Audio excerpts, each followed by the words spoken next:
பூஞ்சோலை மாணவர்கள் அனைவருக்கும் வணக்கம். இன்றைக்கி மரபு தொடர்கள் அதோட பொருளோட இணைக்க போகிறோம். ஃபஸ்ட்டு பாருங்கள், 1000 காலத்து பயிர் அப்படின்னா நீண்ட காலமாக இருப்பது. அதாவது திருமணம் அப்படின்றது 1000 காலத்து பயிர்னு சொல்லுவாங்களே, அப்படின்னா நீண்ட காலமாக இருக்க போகிறது. சரியா, அதுதான். அடுத்து பாருங்கள், கல்லில் நார் உரித்தல் அப்படின்னா இயலாத செயல்.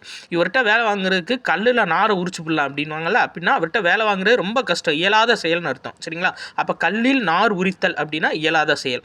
அடுத்து கம்பி நீட்டுதல் அப்படின்னா என்னென்னா விரைந்து வெளியேறுதல். வடிவேல் ஒரு படத்தில் சொல்லுவார், அதாவது கன நேரத்தில் கம்பி நீட்டி விட்டார் அப்படின்னா டக்குன்னு இங்கேருந்து எஸ்கேப் ஆகிட்டார்னு அர்த்தம். இப்போ கம்பி நீட்டுதல் அப்படின்னா விரைந்து வெளியேறுதல். அடுத்து பாருங்கள், காணல் நீர் அப்படின்னா நம்மளுக்கு தெரியும், இருப்பது போல் தோன்றும் ஆனால் இருக்காது. சரியா, அடுத்து பாருங்கள், கண்ணை மூடிக்கொண்டு அப்படின்னா என்னென்னா ஆராய்ந்து பாராமல். சரியா, கண்ணை மூடிக்கொண்டு பேசாத, கண்ணை மூடிக்கிட்டு பேசாதன்னுவாங்க. அப்படின்னா என்னென்னா எதையும் ஆராய்ஞ்சு பார்க்காம பேசாத அப்படின்னு அர்த்தம். அப்போ கண்ணை மூடிக்கொண்டு அப்படின்னா ஆராய்ந்து பாராமல். அடுத்து பாருங்கள், இதில் ஒரு சிலது முக்கியமாக கொடுத்துருப்பாங்க. கொடிகட்டி பறத்தல் அப்படின்னா புகழ் பெற்று விளங்குதல், இது நம்மளுக்கு தெரியும். அடுத்து அவசர கொடுக்கை அப்படின்னா எண்ணி செயல்படாமை. நன்றி.